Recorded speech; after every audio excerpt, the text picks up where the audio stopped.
right, welcome. ZASLOW Show 2.0. It is a Tuesday, the 20th of December. Good to have you aboard, however you're listening to us today, whatever podcast platform you're on, iTunes, Spotify, Google, Amazon. I can't list them all. We'll be here all day. I appreciate you guys. I love you long time. Make sure you like, you rate, you comment, you do all that good stuff. That ends up working out well for the algorithm, and then the algorithm gets me all the monies. So I appreciate you guys. And of course, as we're in the middle of, we're in a period right now where we're several, 5 sleeps, excuse me, because this weekend, the NFL is actually on Saturday this weekend. And then you got 3 standalone games on Sunday. So we're in a weird spot now where for the 3rd week in a row, because you got the Chargers on Sunday Night Football, you got the Bills on Saturday night, and then you got the Packers Sunday afternoon. But that's a standalone game for us. So 3 straight weeks now, the Dolphins are essentially playing for a national audience, all right? So can we get a win one of these 3? Can we show everybody what we've been seeing on a weekly basis before this 3-game losing skid? You know, everyone out there, if you're not catching Dolphin games, you've been hearing about the Dolphins, it's so much fun, yada, yada, all that stuff, and now they've stunk, all right? Although they didn't stink this past weekend, but they lost, you know? So can we get a standalone game this weekend where Tua slings the ball around all over the field and you wind up showing everyone what your favorite little football team is made of?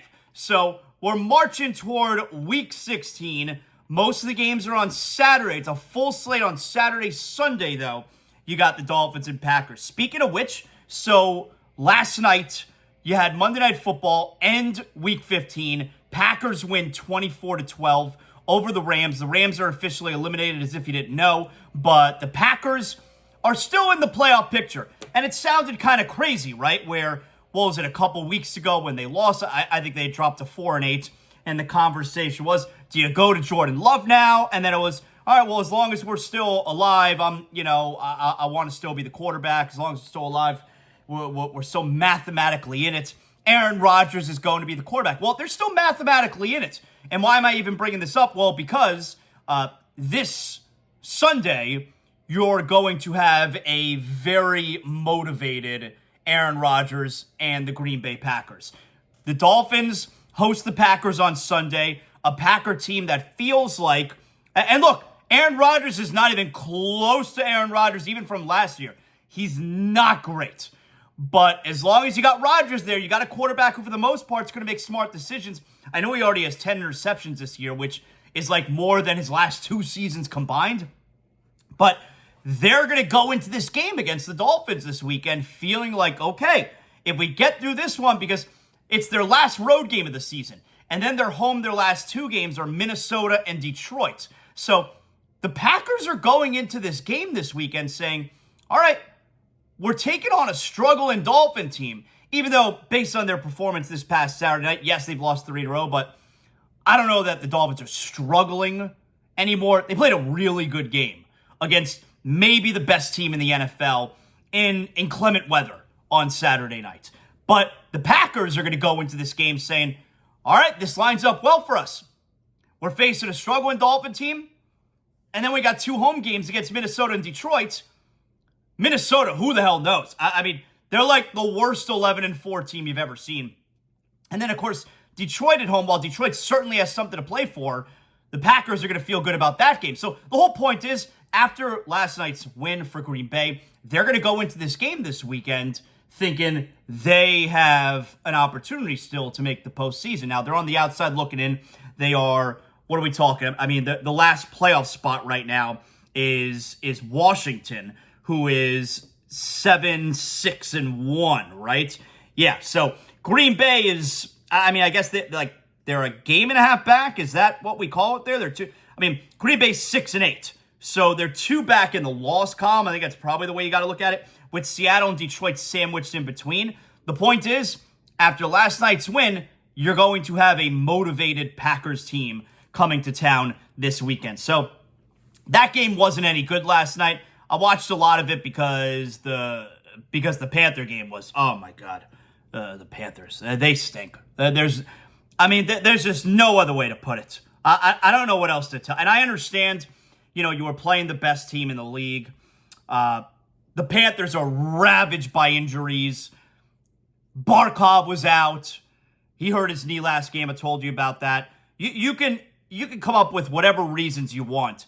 But even when they weren't being crushed by injuries, it's not exactly like it was smooth sailing with the murderer fun behind the bench. All right, the Panthers right now, they dropped to back to 3 games under 500. They're 15, 14, and 4 now on the year. The top 3 in the division is out of the question. They're never going to catch top 3 because right now Tampa Bay has 3 games in hand on the Panthers. That's huge. They have 3 games in hand on the Panthers, and they're 7 points up. The Panthers are never going to catch top 3, all right? As far as the wild card, which is going to be the only way for the Panthers in the playoffs this year, and, Zaslow, it's so early. It's not early. We're almost halfway through the season. Panthers have played 33 games, and you got to keep an eye on this kind of stuff because it's hard to make up points in the NHL, especially because of the overtime games. You got the 3-point games. It's very difficult to make up points.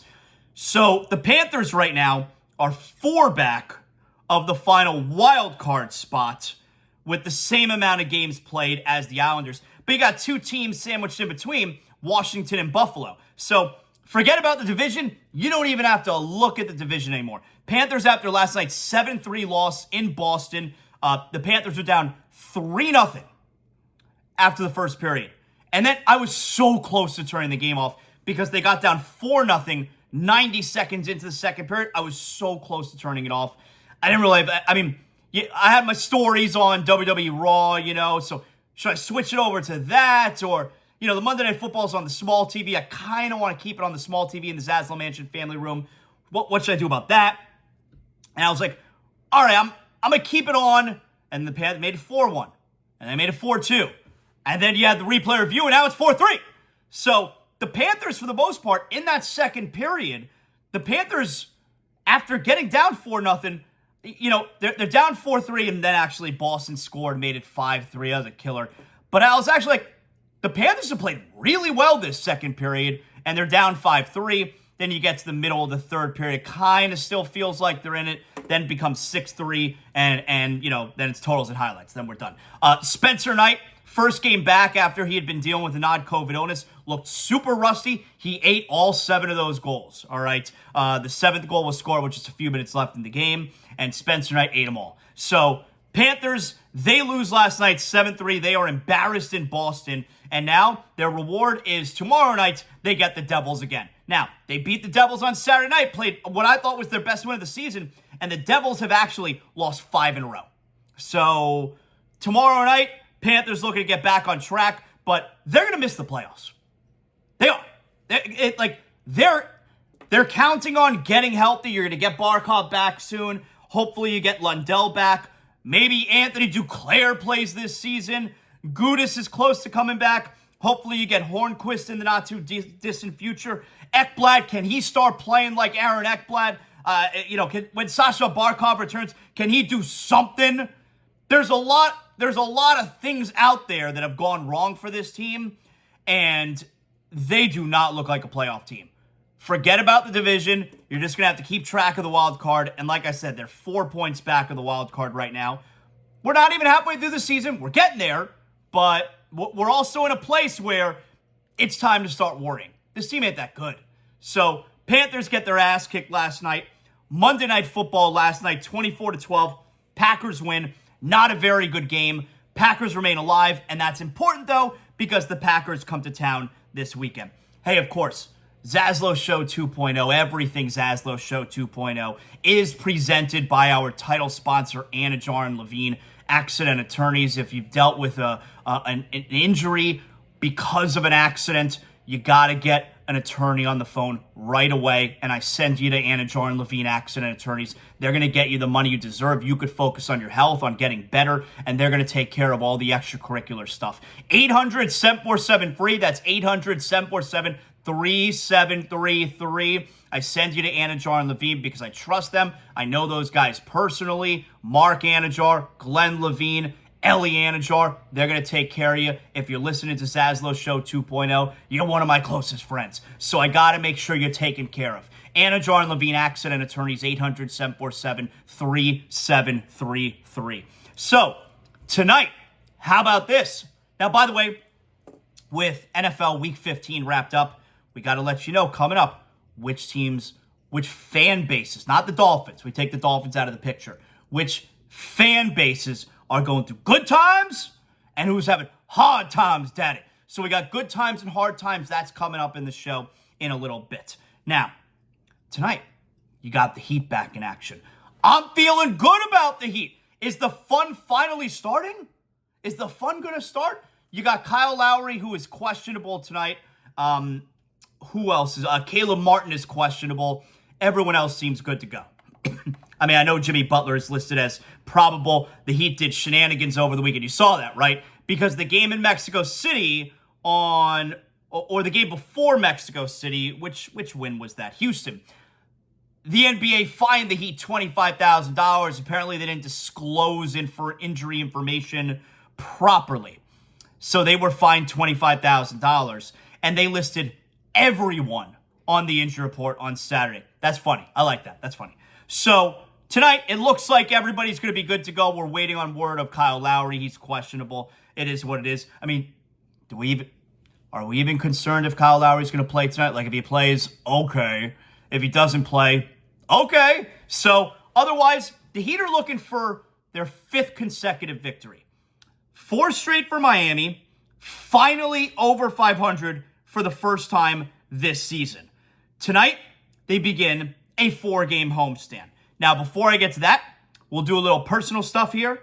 For the second time this season, your boy, your 2-time champion broadcaster, represented ZASLOW Show 2.0 tonight, live at FTX Arena. That's right. I am making my 2nd trip to FTX Arena tonight for a Miami Heat game. As a fan, I will have drink in hand. I went to 1 game so far this year. It was the game we had the home and home against Toronto, remember? And I went to the first one, the game that we won. I'm good luck, all right? When I'm in the building, look, when I'm in the building, a lot of winning happens, all right?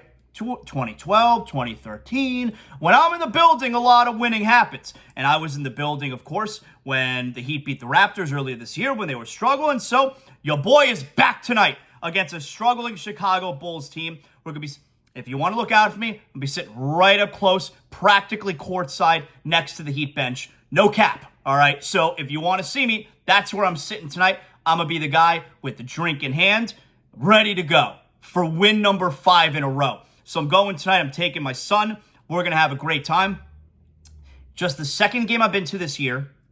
And, of course, the 1 game that I went to earlier this year against Toronto, that was the first game as a fan that I've been to. It had been 13 years. Well, 12 years, because it was actually the beginning of the 2011 season. So it was in 2011. So the beginning of the 2011 season, I went to the home opener because the Heats were $7.90 a ticket did not, that station doesn't exist anymore. $7.90 a ticket did not have the rights just yet. The radio station got the rights like 5 games into the season, all right? So I was there as a fan still. Opening night against Orlando, LeBron James, Chris Bosh home debut. And then 2022, last month and a half ago, whatever it was, I was back. So 12 years in between going to games as a fan. So I will be back for the 2nd time this year. I liked being at the game with a drink in hand, being able to enjoy myself. That was fun. And it was the first time I'd ever been to a Heat game with one of my boys. So we'll do it again tonight. I'm looking forward to that. But on to the more important stuff. ZASLOW Show 2.0 poll question today. Very controversial poll. ZASLOW Show 2.0 poll question today. Here's what we got. Go right now. You can go to @ZASLOW Show. You can vote. You can always hit me up on Instagram too. Love interacting with you guys. Love, I'm an influencer, but that doesn't have to shy you away. It doesn't have to scare you off. So you can message me there on Instagram as well. But on Twitter, @ZASLOW Show, all right? And here is today's poll question. Finally over 500. Has your opinion on the Miami Heat changed? That's today's poll question. ZASLOW Show 2.0 poll. Finally over 500. Has your opinion on the Miami Heat changed? All right. 4-game winning streak. Coming home to start a 4-game homestand. You guys are out voting early and often. And right now, the leader at well, here are your answers. I'm sorry. Finally over 500. Has your opinion on the Miami Heat changed? And your answers are yes, now they're rolling, or no, they beat shit teams. Those are the choices.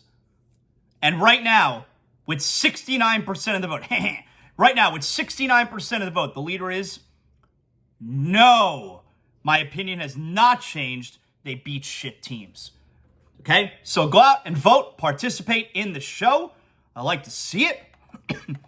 Here's the thing. For the, I think second week in a row. I remember we had a poll question last week. Oh, it was, who is there more pressure on, right? Who is there more pressure on this weekend? Tua Tagovailoa or Mike McDaniel? And I told you, I thought it was clearly Mike McDaniel. Because there's always pressure on Tua. I thought it was clearly McDaniel. And you guys overwhelmingly voted there's more pressure on Tua. Now, Tua went out, played really well. Did he play well enough to win? Yeah, he played well enough to win in Buffalo, but he wasn't better than Josh Allen. And so the Dolphins lost. But Tua played well, so, you know, if the most pressure was on him, he performed properly. I vehemently disagreed. I thought the pressure was on McDaniel because there's always pressure on the quarterback. And this was the first time this year that we really needed to see Mike McDaniel make some adjustments. I felt there was some pressure on him.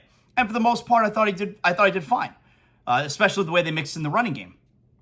But this week, all right, or today, poll question, finally over 500, has your opinion on the Miami Heat changed? You guys right now are overwhelmingly, it's 69% of the vote, you guys are overwhelmingly voting in favor of no, your opinion has not changed. They beat shit teams.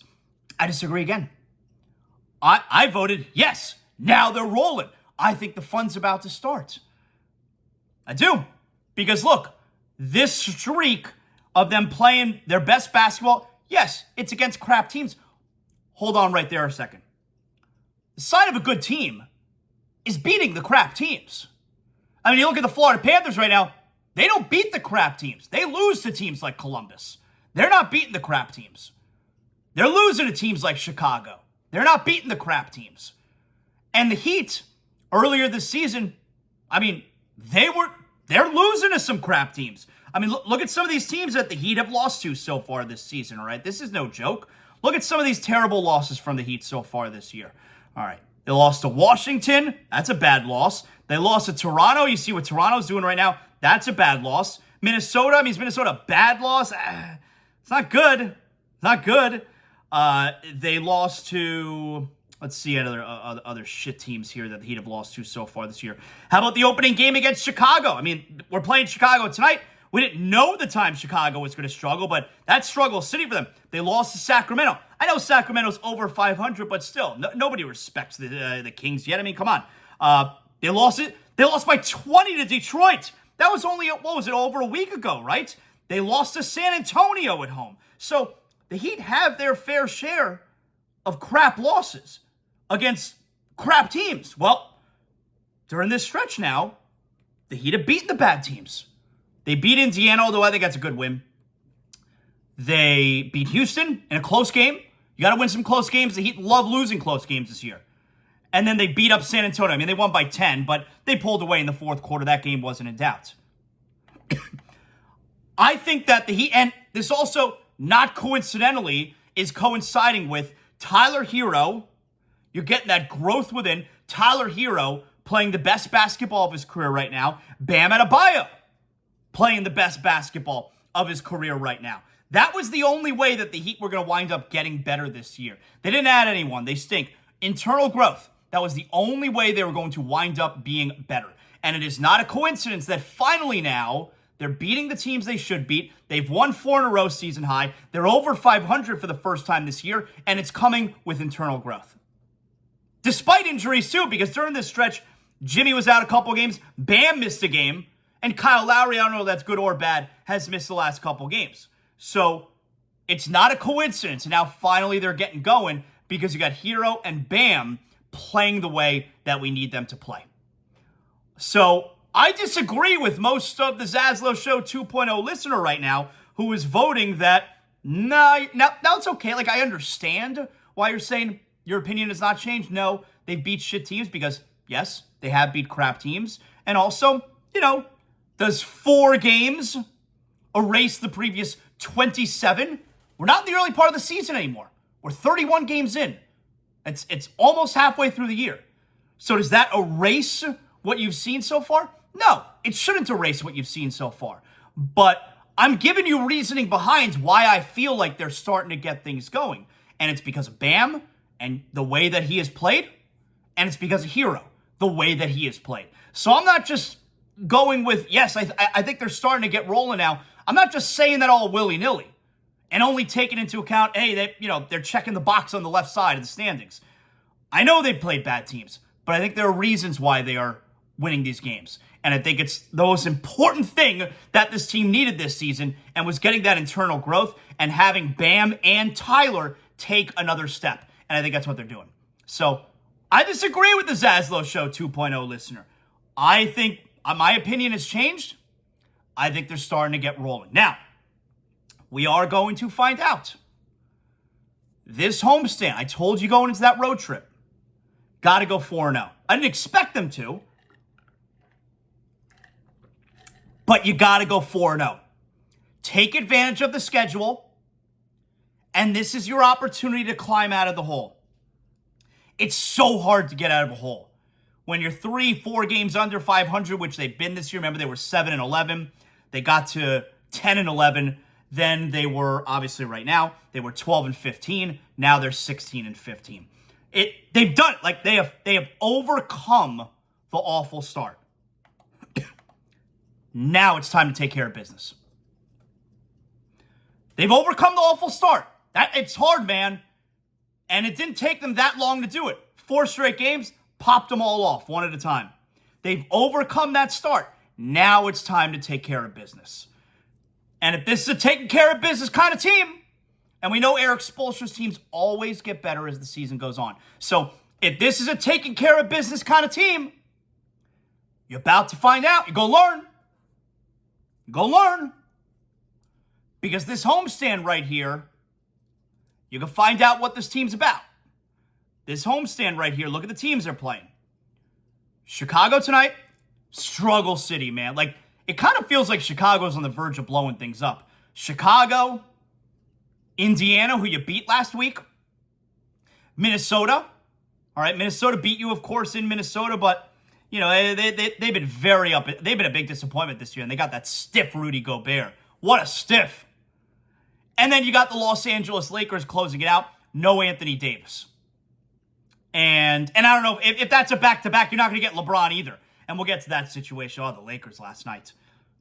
But if this is a taking care of business team, like for those who are still doubting, okay, ZASLOW Show 2.0 poll question, has your opinion on the Miami Heat changed now that they're finally over 500? And 69% of you guys are saying no, it has not changed.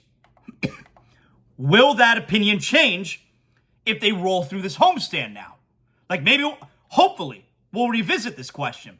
If we find out if this is a taking care of business kind of team, if they roll through this homestand, Chicago tonight, and the first game back from a road trip can be tricky because it's kind of like also a road game. You're in a new city again. So it could be a little bit tricky. Although they got home late Saturday night, so they've been in their own beds for 3 days now. They should be totally fine tonight. No excuse. No excuses. We have enough. Go find out on this homestand. Chicago, Indiana, Minnesota, Los Angeles Lakers, win them all. Win them all. I didn't expect them to go 4-0 on the road trip, but I told you, they need to go 4-0 on this trip. And I'm going to do the same thing here with this homestand. They need to go 4-0 on this homestand. And I know I'm asking a lot because I'm telling you, they need an 8-game winning streak is what I'm doing. And that's what I'm doing. They rolled through that road trip, took care of business. If this is really a taking care of business team, if I'm not going to look foolish for telling you that I do believe that my opinion has changed right now. I do believe that they've turned a corner.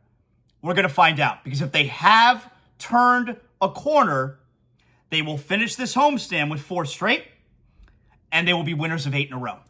Believe that. So as far as the rest of the NBA last night, and again, by the way, you see your boy tonight, 2-time champion broadcaster, you come say hello. I'm going for just the second time this year. I told you we were sitting very close to the Heat bench, right behind the basket, like second row, I think. So come say hello to your boy. All right. What's at 7:30? Yeah, 7:30 tonight. All right, so the Heat looking to get a little bit of payback there from the first game of the season against Chicago. The NBA last night, we're going to get to some Dolphins, obviously. And like I told you, we got good times and hard times today. But the NBA last night, there was a lot of action in the league last night. So I want to go over a few things that took place in the NBA last night. You got Donovan Mitchell and the Cavaliers. Donovan Mitchell and the Cavaliers played Utah for the first time this season. Why is that significant? Because Donovan Mitchell, it's him playing against his former team for the first time. It was not in Utah. That's the more interesting one. But at least he's playing against them for the first time in his career. The Cavaliers won, and Donovan Mitchell had 23 points. And Utah, by the way, I think they're a game over 500 right now. They've totally come crashing back to earth. They're going to wind up being a crap team the second half of the year, like everyone expected.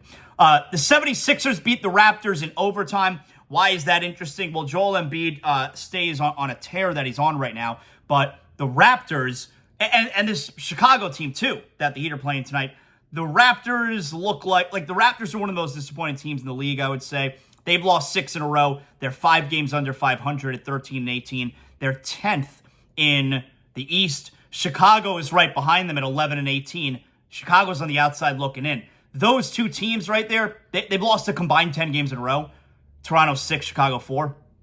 Speaking of 10 games in a row, remember the hot start that the Wizards got off to? They've lost 10 in a row. Woo! Those 3 teams right there, I know Kyle Kuzma has been mentioned. Those 3 teams right there, Toronto, Chicago, Washington, talk about teams that have not championship aspirations, but certainly all 3 of them, like top 6 in the East, would have been the goal. Those are teams that could be sellers, especially now because that December 15th, that all-important December 15th date where most of the league has become tradable, has now passed. Those are 3 teams to keep an eye on, so that's why Philadelphia beating Toronto last night, sending them to their 6th straight loss. That's why I think that game is worth noting. And if I could also mention one thing really quick, I know we all love Bradley Beal here. Would you still trade Tyler Hero for Bradley Beal? No. And I'm not trying to say that Hero's better than Beal, but I would not make that trade. And I know we like Bradley Beal. We've talked about it for several years here. Bradley Beal has been at the center of trade rumors for several years. The Wizards always stink. Bradley Beal's the best player, and he's really good. But Bradley Beal is the best player on a team that always stinks. I don't know. How good is Bradley? Does Bradley Beal affect winning? How good is Bradley Beal? I think he's really good, but I'm not trading the farm for him. I'm not trading Tyler Hero for him. I'm not doing it. But anyway, that's why I brought that up with Philadelphia beating Toronto last night. That's something to keep an eye on. What else in the association last night? The Hawks beat the Magic. I bring that up because the Magic have been playing much better basketball. The Magic had a nice little winning streak going there. Paolo Banchero. So the Hawks, and it came down to the wire there. Banchero fouled DeJounte Murray right before the buzzer. He made both free throws. Hawks win by 1. The Mavericks lost to the Wolves. Jason Kidd and Luka Doncic got tossed out the game. Luka loves getting technical fouls. Big-time crybaby. Giannis Antetokounmpo, 42 points last night in a win at the New Orleans Pelicans. You go into that game saying, okay, you're going to get a duel between Giannis and Zion. Zion had just 18, but it was Jonas Valanciunas who had 37 points and 18 rebounds. So a huge game there from the big man for New Orleans. Zion only had 18, but Giannis had 42. I love watching the Pelicans, man. I haven't seen them a ton, but when I do watch them, they are fun, man. And the Pelicans right now, are they still sitting atop the West? No, not quite. The Pelicans have lost 4 in a row. That'll do it. They've dropped down now to 4th overall, and Memphis is sitting. Look at the top 6 in the Western Conference. I like this. Doing a little bit of NBA today. It's so football heavy and Dolphins heavy. Look at the top 6 in the Western Conference. This is quietly, I think, or at least on ZASLOW Show 2.0, because it's been so Dolphins heavy, which is good. But this has quietly been a fun NBA season. We're not noticing it as much because the Heat have been a struggle, but who the hell knows what's going to happen in the NBA this year? Look at the top 6 out west. Number 1, Memphis. And by the way, I think Memphis is absolutely a title contender. I don't think that they'll win the finals, but I think they could win the West. So if you're going to be in the NBA Finals, you're a title contender. I think Memphis can absolutely win the West. Memphis is number 1. Number 2, Denver. Number 3, Phoenix. Number 4, New Orleans. Number 5, LA Clippers. Quietly, the Clippers with Kawhi Leonard didn't have the lineup. He never plays. The Clippers are quietly 5th in the West right now. Now, if Kawhi were always I think the Clippers are good. I think they're really good. I think they're good enough to win the West, but not when you don't play your team every night. You can't just all of a sudden get to the playoffs and now we're going to play our guys and it clicks. I don't believe that. I don't believe in that. So I don't believe in the Clippers. And number 6, Sacramento. Look at the top 6 out west. Memphis, Denver, Phoenix, New Orleans, LA Clippers, Sacramento. That's wild. That's wild. And if you want to do the same thing in the East, you really have the usual suspects in the East in the top 6. Milwaukee, Boston, Cleveland, Brooklyn, Philadelphia, New York. So outside of New York, and we all knew Cleveland was going to be good. Did we know they were going to be this good, number 3 right now? Probably not, but we knew they were going to be good. New York at number 6 would be a little bit of a surprise that you got teams like Miami and Atlanta, Toronto that are not in the top 6. The Heat find themselves a game and a half back of New York. So there you have it. So, and one final thing as far as the NBA goes. Last night you had the Suns. The Suns crushed the Lakers. No Anthony Davis. Like I said, he's going to be out for about a month. LeBron didn't play. It's a back-to-back.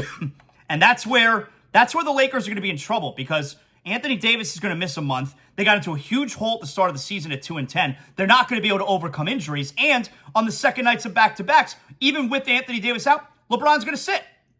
Let me see, by the way, if the Lakers, if it's a back-to-back when they come here. Because you always hit up Orlando, right? If you're on a road trip. And, yeah. All right, so I got to put this out there. I obviously don't know for sure, but if you're looking to get tickets, you want to go see LeBron, his only time in town, he's not going to play that game. The Lakers are here on Wednesday next week, December 28th. They play Orlando the night before. He's probably going to... The game before that is Sunday afternoon in Dallas. So they'll presumably get to Orlando on Sunday night. You got 2 full nights of rest before the Magic game. You got to figure he's going to play that game. You know, he's going to sit out all the way to Wednesday. I don't know. I don't think LeBron's going to... Dads, if you're out there, you're trying to buy a Christmas gift, for your kid. You want to take him to see the Lakers and LeBron. You're going to pay a ton of money. You may want to think twice. And this goes back to I don't know how you remedy this because look, the Heat, like many teams in the league, they do tier pricing, and for specific games, the prices are more expensive. I'm sure the Laker game is one of them. But what if LeBron doesn't play?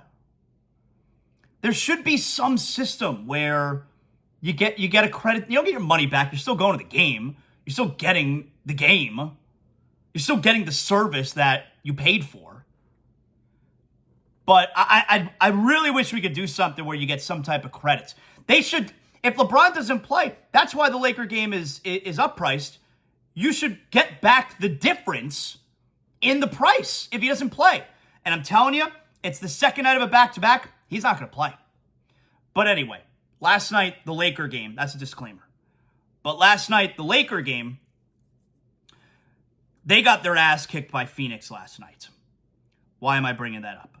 Well, you know that there's beef between Pat Beverly and Chris Paul. You know there's beef between Pat Beverly and the Phoenix Suns. Remember the last game? He shoved Ayton in the back. Very dirty play. Pat Beverly stinks. And the Lakers are obviously bad. Although they've been much better. The Suns kicked their ass last night. Okay, fine. Pat Beverly scores a driving layup and the foul, I think, on Chris Paul. They're actually talking about it right now on my television. Last night, Chris Paul had 28 points, and he was a plus 18. Pat Beverly had 9 points. He was a minus 17. Which, of course, because the Lakers got their ass kicked. Pat Beverly, middle third quarter, driving layup. The final score was 130-104. Driving layup by Beverly and the foul on Chris Paul. And he does the too small celebration. Goes all the way down to the hardwood, does the too small. Okay. The score was 70-46, Phoenix. He does the too small celebration on a basket he made to cut the Suns' lead to 70-46. That is some elite loser shit right there. That is some loser shit right there. I'd be so angry. And they're talking about right now, problem with Pat Beverly taunting CP3. Beverly taunts Paul with too small gesture. I know Darvin Ham, of course, coach of the Lakers, was asked about it after. He was like, I like when our players show emotion. Darvin, you're down by 24 points. There's no way you believe what you're saying in that spot. I hope the league doesn't, take that away where you can have an emotional response. Darvin, you're getting smoked. You can't celebrate in that spot. There's no way you actually believe what you're saying there. I'd be so angry if a player on the Miami Heat did that. And look, some organizations, and you say, ZASLOW, Lakers are an all-time organization.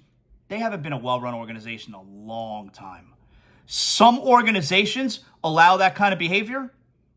You would never, ever, ever see that type of behavior with the Miami Heat. You wouldn't. You wouldn't. And you've had some guys like that before, like Hassan Whiteside maybe would behave like that. Well, they eventually got rid of him. If a player on the Heat, like if the Heat were bad and they're down by 20 some odd points, 70-46, that basket cut it to 24 points. And a player behaved like that, I'd be so embarrassed. And Eric Spoelstra would be embarrassed. And Udonis Haslem would be embarrassed. That is some elite loser shit right there from Patrick Beverly. You got to be kidding me. I can't handle that. I can't stand it. So that's a little bit of NBA for you there last night. And look, that's not a hot take. That's just the truth. Hey, if you're feeling hot, if you feel like maybe you got a little bit of a fever or something, you got to get that taken care of right away. Doctors on Call 365. I've been telling you about Dr. Alon, medical director, board-certified emergency medicine and residency, trained internal medicine doctor. Doctors on Call 365. Dr. Alon and his team, they have come to my home several times and treated me. That's right. I was sick with what I thought might have been the flu. My son was sick. We thought he may have had strep. Gave me a flu test and COVID test. Gave him a strep test right in the comfort of our own home. Did it in our kitchen. That's right. If I would have called my doctor, they'd have said, okay, come see me. We got an appointment mid-January. No, I need someone right now. I got a fever. Dr. Alon, Doctors on Call 365. They come to your home. Based in Broward County, but serving Miami-Dade and Southern Palm Beach as well. Now, they're self-pay right now. You got Medicare acceptance, private insurance acceptance coming along the way. But right now, they're self-pay. So you got to ask yourself, what is it worth to avoid a crowded emergency room? What is it worth to avoid a crowded urgent care? What is it worth to not have to wait to go see your doctor and be seen immediately in the comfort of your own home? It's priceless. For me, it's priceless. DoctorsOnCall365.com. Call them if you're not feeling well. Call right away. 786-577-9302. That's 786-577-9302.